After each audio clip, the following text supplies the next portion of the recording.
So good morning, everybody. I'm doing a mulligan, a do-over.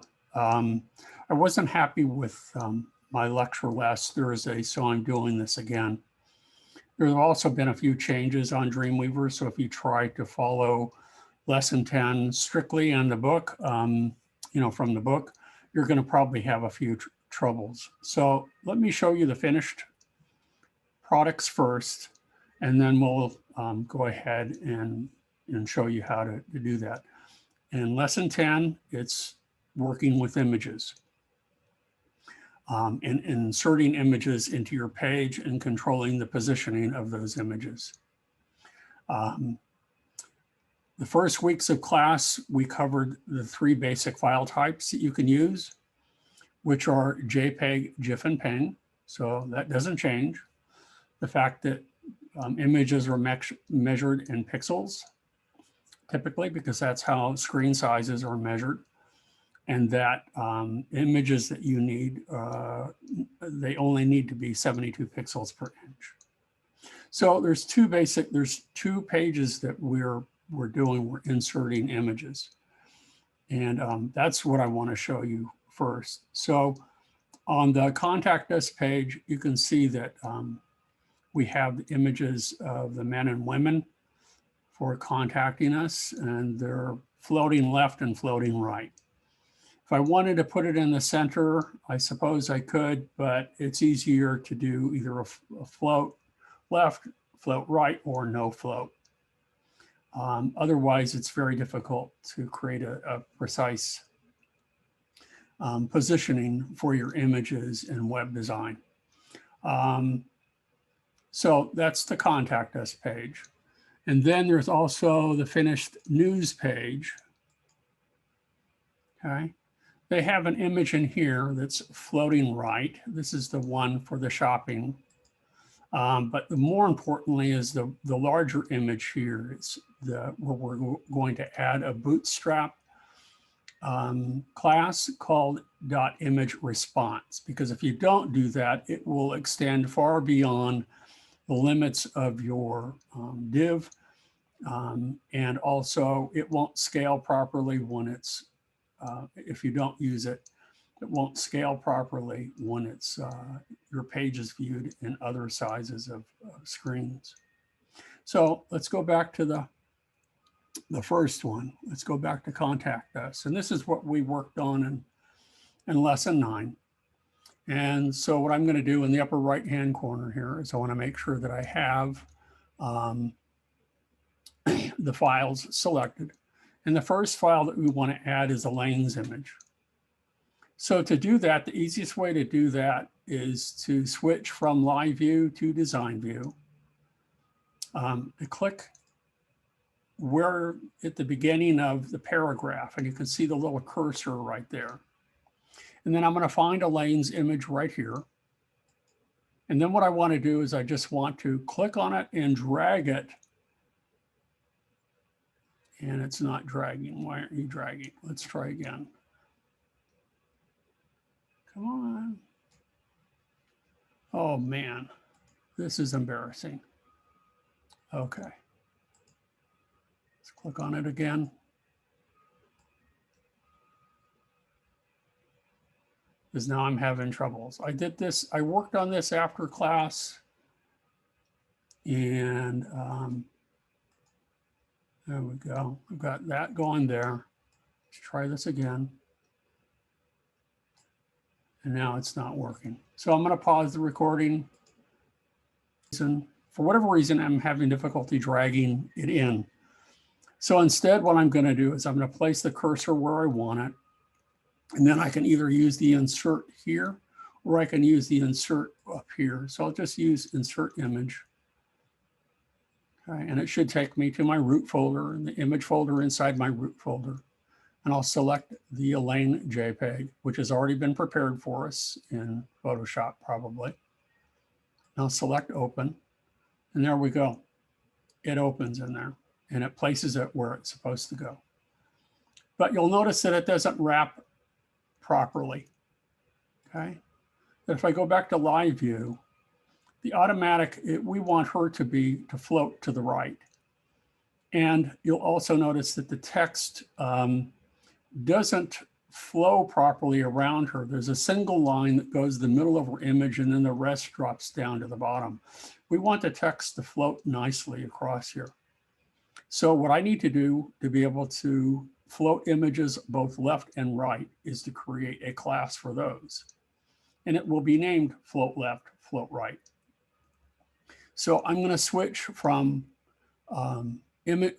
files to our CSS designer and make sure that I was doing, I don't know what I had done wrong last time, but I'm going to make sure that green styles is selected, global is selected, and then under selectors, I want to create a new selector. And I will name this dot float, FLT, underscore right. So RGT, and hit it a couple of times. And now what I want to do over on the right here is scroll down to the floats where it says float, and I'm going to click right. So right is selected. Now I need to add that selector to the image. So I'm going to go ahead and click here, and I'm going to go ahead and add it dot FLT. Whoops, FLT. Oh man, I can't type.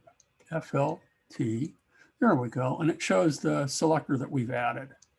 And it floats to the right, which is what we want. And notice that the text wraps to the left of the image beautifully. The only problem we have right now for the float right is that notice how the text butts right up against the image, and we don't want that. We need to add a little bit of space for the viewer's eye to be able to move around and through the text. So what we need to do is add padding. And since we only need padding to the left, I'll go ahead and I'll do that. And I'm going to go ahead and add 10 pixels of padding there. And you'll see that it pushed the text over just a little bit. So I would use a minimum of 10 pixels of padding. Sometimes I like to use at least 15 or 20 pixels to give adequate negative space around the image. Okay, so that's that in a nutshell. Let's go ahead and do the one for Sarah, which will be float left. And I'm going to go ahead and I'm going to add the float left right now to be able to do that. So I'm going to go ahead and add that. And I'm going to go ahead and highlight the name of it to make sure that it is dot FLT underscore left, LFT. And then I'm going to go ahead and hit the return key twice. Okay. And then I need to specify its properties over here. And with float left selected, I'm going to go ahead and select the left float. There we go. And in this particular instance, we'll need padding on the right this time. So I'm going to come back up here and padding. I'll just click on the right here and I'll add 10 pixels so that we're consistent with the other that we've used.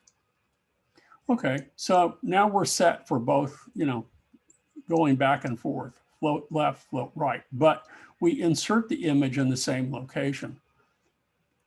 So I'm going to switch from live view to design view. I'm going to click here, make sure that Sarah is selected.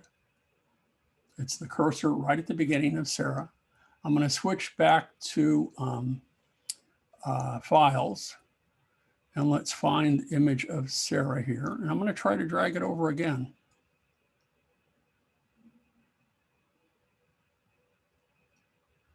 And it's not working for me. I don't know why. Okay, well, then I'm going to go ahead and do the insert again. I'll just go ahead and make sure that the cursor is visible right at the beginning of Sarah. And I'll go ahead and select insert image. It will take me back to my image folder inside here. And let's find the image of Sarah. There we go. And we're going to click open. Okay. Now, again, it doesn't, if I switch from design back to live view, okay, it's not wrapping properly because I haven't added the class to it. So I need to click on the plus sign here. Adjacent to that, I'm going to hit FLT. And this time I want it to be float left. And there we go. So that works nicely. Okay. So now we do the same for the other ones. And the next one will be a float right. Eric will be float right. And then we're going to go back to left and back to right. And then we're done. So we have the floats. Now, one thing that I'd like to point out that where Dreamweaver has changed is that in the past, if you were to go ahead and switch to design view and select the image, you could come down here and you would have a number of features that would allow you to edit the image. Okay. We could change contrast. We could change a number of things. You can still change the scale of it. Right now, the proportions are locked. So the width and the height right now in pixels are 150 pixels. And those proportions are locked. What you can do, though, is we can go ahead and we can edit this in Photoshop. So if I go ahead and I click the edit here, and that opens up. And let's say I wanted Sarah to be a little bit darker. I thought it was a little bit too bright. So what I could do is I could go ahead in adjustments. I could add an adjustment layer, and let's go ahead with levels. I could go ahead and hit auto. And it really doesn't change that much, but I could go ahead and I'm going to go ahead and darken everything just a little bit, just to make a point. Okay. So if I wanted her image just a little bit darker, I could. Then my recommendation would be, as I stated at the beginning of the semester, to first save this as a Photoshop file if you haven't already. So if I hit Command S to save, it's going to prompt me because it's no longer a JPEG that I want to save it as. But I want to save it as a Photoshop file because it will keep the adjustment layer in there. If you save it as a JPEG, the adjustment layer goes away. So if I need to go back and make any changes, then I'll have a problem. So notice that it's allowing me to save it as a Photoshop file. I'll go ahead and select Save It. But now what I need to do is I need to replace the old JPEG with this new one. So I'm going to go ahead and I can either do that in the layer here, or I can simply go to File and I can go to Export and use Save for File Web Legacy. And I'll save it as a very high image as a JPEG. Let's move this over a little bit. Save this. And I want it to be Sarah, just the same file name that I used before, so that I'm replacing the old with the new. But I'm working in a non-destructive fashion because I have the Photoshop file that will become my original. So here's Sarah JPEG. I'm going to save. It should prompt me, and it didn't. So I got to check again. I got to make sure that that's going to the right place. It should have prompted me to say that, you know what, you want to replace the old with the new. So I'm going to export again. So maybe I didn't pay attention and it's not being saved in the right location. That's really important. Yeah, see, I have the wrong folder selected. It's some other place that I am using other things. So you need to be really careful about, not assume that it's going in the right location. So let's go, that you have to make sure. So I'm going to go back to the desktop. And here are Dreamweaver lesson 2. I'm going to go back to lesson 10. And I'm going to go back to images. And I want to make sure that Sarah is a JPEG is replaced. And that's what you should see. Or you want to replace the old with a new? Yes. Okay, replace it. And now if I go back here, it will update and it will change. Okay, So if it doesn't, you can always click here and make sure that it updates, and you should be able to see the changes accordingly. So that's typically how you should work. Okay. And you can see that it's a little bit darker than what we've worked before. So the next one is going to be Eric. And we'll go, just go through the motions and do the other two just so you can see. I'm going to switch to design view, scroll down where Eric is, and make sure that the cursor is at the beginning of his name. And then find Eric ping. So pings are probably used a little bit more often now. And again, why this isn't allowing me to drag this over, I don't know. It was working yesterday. You should be able to just, click and drag it over, and that's it.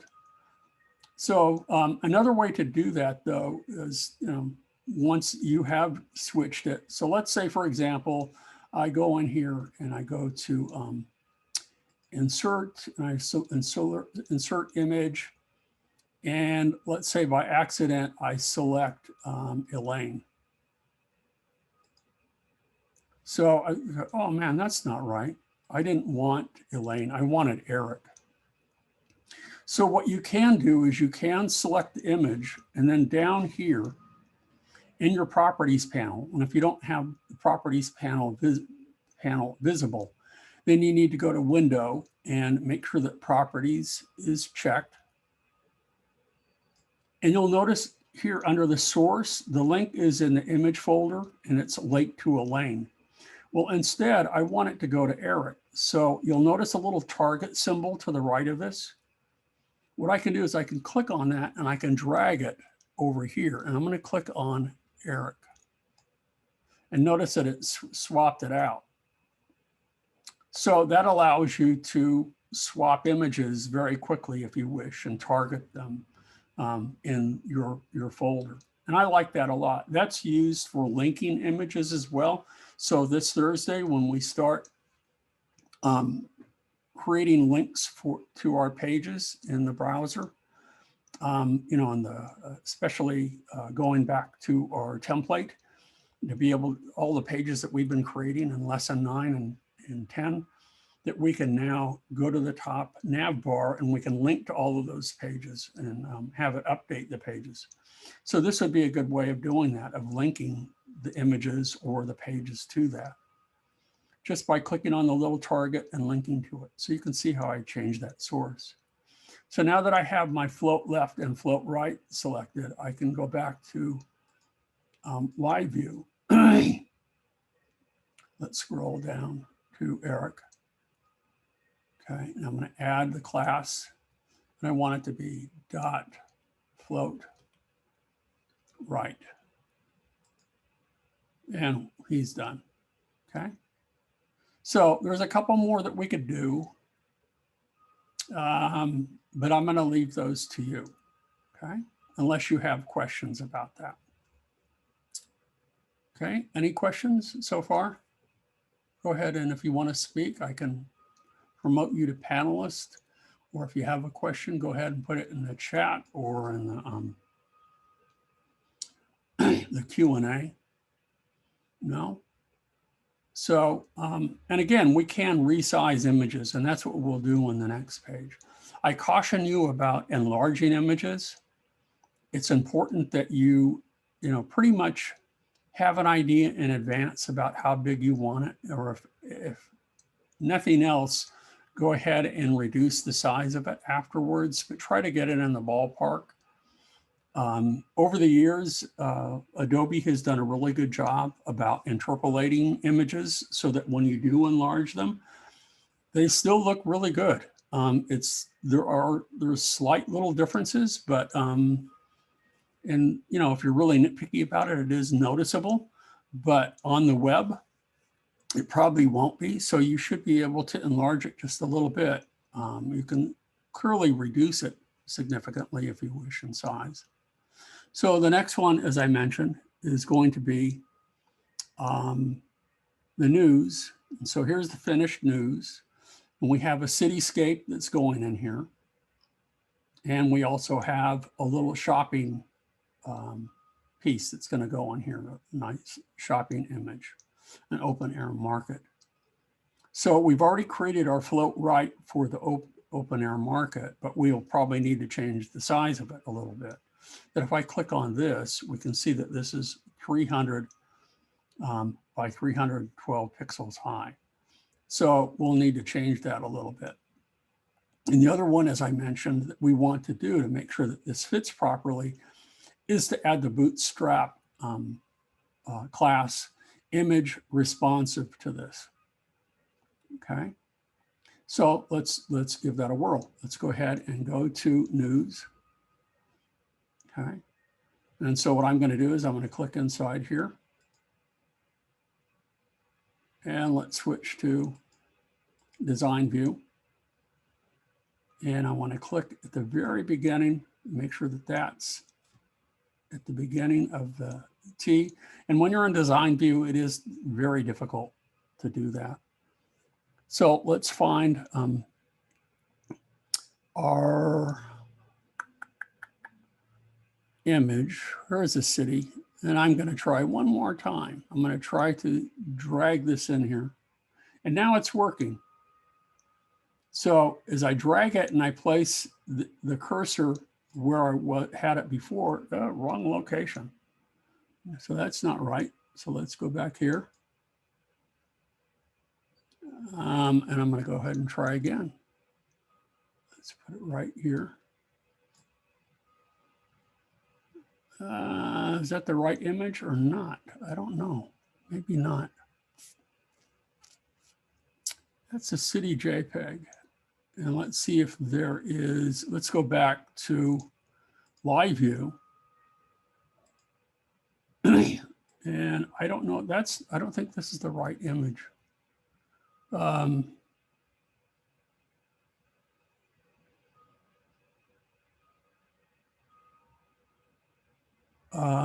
Let me pause this for a second. Yeah, I think this is the right image, but I'm going to go ahead and I'm going to add the correct selector, and I'm going to put .image img hyphen responsive.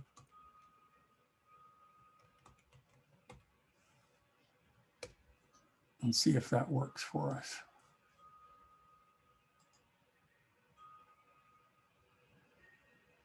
And it's not working. So I'm going to go ahead and pause. Okay, so I had picked the wrong image. It's a skyline image that I want. So I'm having difficulty positioning this. So I'm going to go ahead and just insert it again. Make sure that it's at the beginning of the T. I'm going to go ahead and insert image, and I want skyline. Okay, so it's a skyline. It's not the city image. That's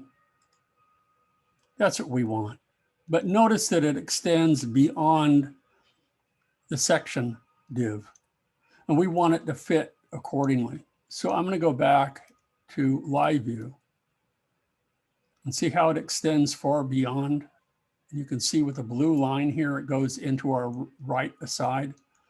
So now I'll go ahead and I'll click here and I'm going to add it. So this is a Bootstrap selector. So I want IMG and then hyphen, and then I want responsive. Notice that it pops up here.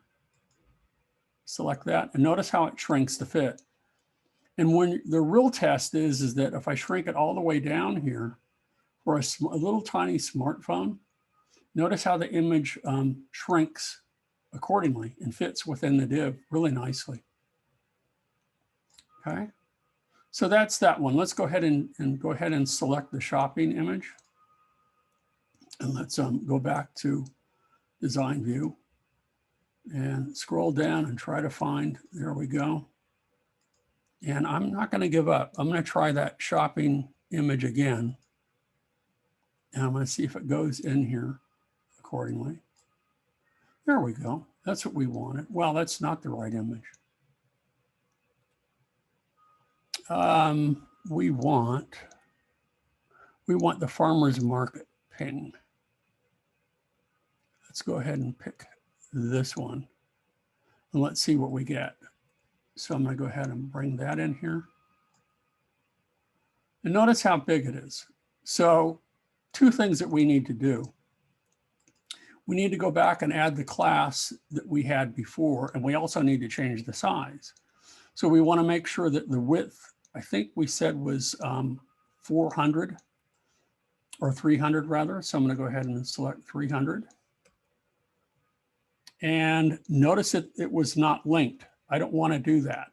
So I want to make sure that the height and the width are linked to one another. So I'm going to go ahead and hit 300. And that's the more appropriate size. And now I want it to go to the right. So I'm going to switch from design view and go back to live view, scroll down, select the image, and then click on the little plus to add the appropriate class. And then I'll make it float right. Use the one that we've already done. So now we're in good shape. Okay. So in this particular instance, if you want to go ahead and scale an image a little bit, if you brought it in too large, but you have to get it sort of in the ballpark ahead of time to make sure that it fits properly. Okay. So that's it. Now, a couple of things that where Photoshop has changed. And I'm going to go ahead and I'm going to go back to the Contact Us page here. And I'm going to remove, let's see who it is. Well, no, I know what I was going to do. Let's go ahead and add Lynn. Now, if I go ahead and in the past, if I go back here and we go to Lynn, and I wanted to insert an image, I could go ahead and I can insert image. And if I hadn't saved it as a JPEG yet, I could go to Lynn here and let's find the Lynn Photoshop. And that might be, that was in not images, but in resources. So let's go back to lesson 10. And let's look over here in resources. And you can see here's the Lynn Photoshop file.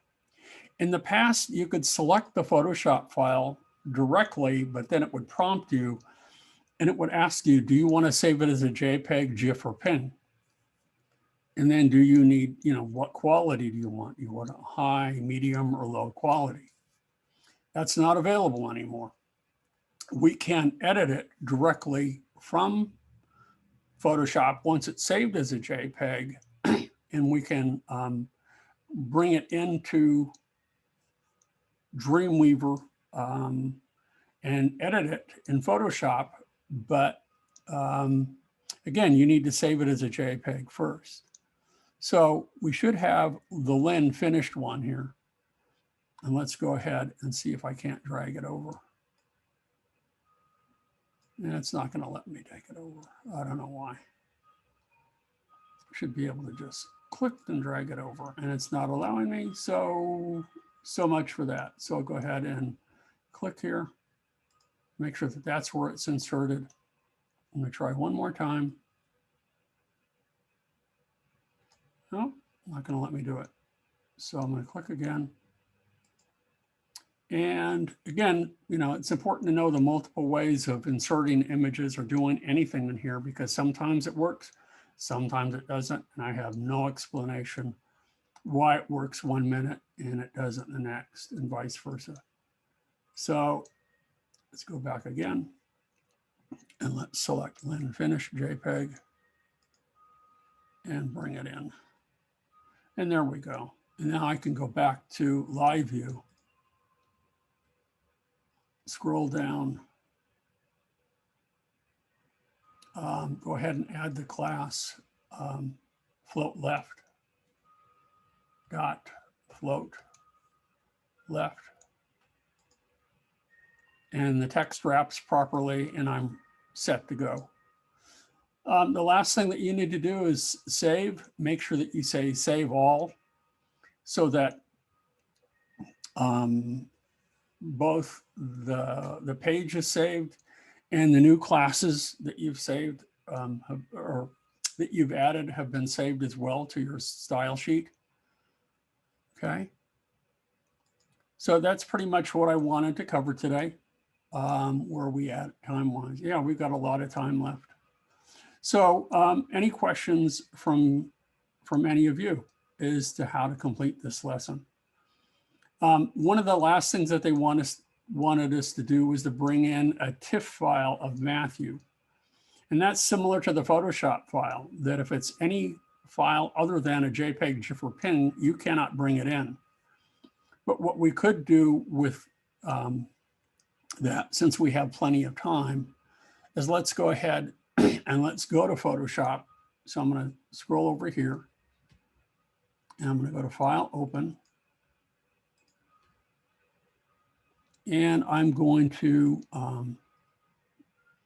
let's see, I'm going to open, this is the finished one for Matthew, but I'm going to go ahead and open the original one for Matthew. So that would also be in our lesson 10 folder. So that would be inside our not finished, it would be in there, but it want it in resources. So here's the Matthew Tiff. So Tiff files, if you're not aware of it, are used for print. So if you're using images for both print and the web, then you should probably in advance save them, you know, as original files, as Photoshop files. And then for print, save them. You can now, if you're using InDesign, you can leave them as Photoshop files. But if it's another page editing application, then you might want to save it as a TIFF. That was a standard for a long time. And then also knowing that you're going to probably put the same image up on the web, make sure that it's saved as a JPEG, GIF, or PNG. JPEG or PNG are the common ones now. So I'll go ahead and I'll open this one. And then I'm going to go ahead and just not going to do anything to it other than do File,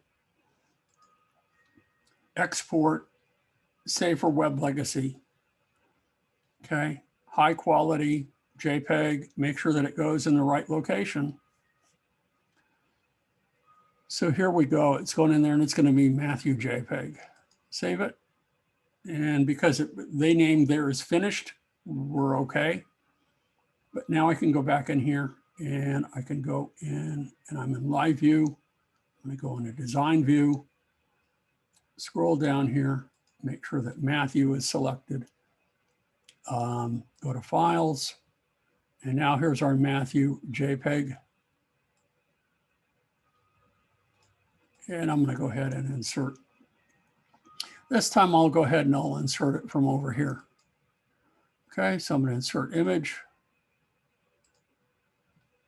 And let's insert Matthew JPEG. There we go. And there he is. Now he needs to be scaled a little bit. Now all of the others are 150 by 150. So let's go ahead and scale that now. Let's make sure that it is linked. And I'm going to change it to 150 by 150 pixels. So now it's the right size. And that does happen, that you have an idea of how big you want something, but you're not sure until the final stages of the of your design. Now I'll switch back to Live View, and I want him to be float right. So dot float right, and then we're done, except for saving, and that's it. Okay, so if there aren't any questions, this is what I'm going to post today. Also, just to let all of you know that I will start lesson 11 on Thursday. It will probably take us a good week and a half to complete the lesson. And when we're done with it, then what I would like you to do is to publish lesson 11. And again, the last lesson that we published was lesson 7, and that was a compilation of lessons 1 through 7. And now I'm assuming that you did lessons 8, 9, and 10. And after you complete lesson 11, when you publish it, we will have links to all the pages that we've been working on. So you'll have, in essence, a complete website. If you want to wait until we're completed with lesson 12, you can, but I caution you because if you do have difficulty in the latter weeks of the semester publishing your files, this will give you time to work out the bugs or to figure out what's gone, wrong, and to troubleshoot everything. Okie doke. So if there aren't any questions, that's it for today. This went a little bit smoother today, but I'm not sure why. I was unable to go back and drag the image over. It was working really beautifully this morning and yesterday when I was preparing for this, wondering what I had done wrong with all of this. And part of it is that there have been changes that are made in Dreamweaver. It's not quite the same as what it used to be in the textbook that we're using. They're really minor changes. I would caution you against using the edit tools that they used to have in Dreamweaver for images, because as I tried to explain last week, those changes are permanent. And that can be a disaster, especially if you decide that you need the image larger later on, or I don't know, that would be one example. And then it would be too late then by doubling, which is actually quadrupling the area of the image. It would look grainy and pixelized, and then it would be too late. So it's always better to select the image and go back to Photoshop as your default image editing program, and make sure that your original is saved as a Photoshop file. And you can also go back to Photoshop too, and that when you're saving it, remember, one of the ways, if you've been using this before, is that I can rename this layer, and then I can go to File. So let's rename the layer just for the heck of it to show you how to do this. This was, what's her name? Sarah. So I'll name it Sarah.jpg.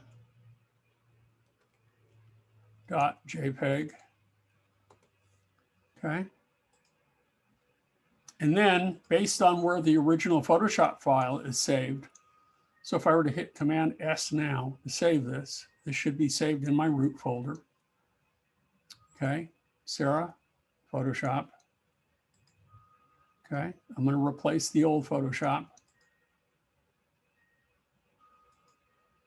Okay, it could not be saved because I had the old Photoshop still open. So I'm going to go ahead and close this one. I'm going to go back here. Okay, and this is Sarah JPEG. So I'll go ahead and I'll save again, File, Save As. Save it as Share a Photoshop file. I'm going to replace the old one. Okay. Now I thought I had closed it. Let's go back again.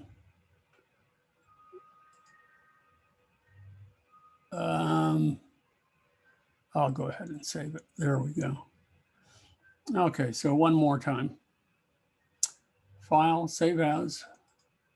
Yeah, you can't save files on top of others if they're already open, just to let you know. So let's try this again. So this is Sarah Photoshop. There we go. Replace. Ta-da. Now, because I renamed the layer, remember what you can do. You can always go to File, and you can go to Generate Image Assets, and it will create another folder in there named, image asset, the asset folder, and it will generate the JPEG for you. So anytime you make changes to it, it will automatically update. So that would be your other option. Okie doke. So we're good to go. That's it for today. So those are adding images to your web pages. The best thing to do, my recommendation is to prepare them in advance. Think of it, I don't know how many of you ever watch programs on the Food Network, but more often than not, they have all their ingredients prepared in advance, ready to go, before they actually start compiling and putting them together and popping it, in the oven or on the stove or whatever they have, their cloves and garlic and onions and whatever, already measured and chopped and ready to go. That's sort of what you're doing here. You're deciding that these are the images that you want for your web page. I need them about this size, and 300, 400 pixels by, is kind of the maximum for, images like this, down to what we see here, 150 pixels. And then you're set to go. Then you can insert the image if it's been saved as a JPEG, and you can scale it accordingly, and then you're all ready, okay, without too much muss or fuss. Okay, so I'm going to say goodbye. I'm going to pause the recording, and that's it.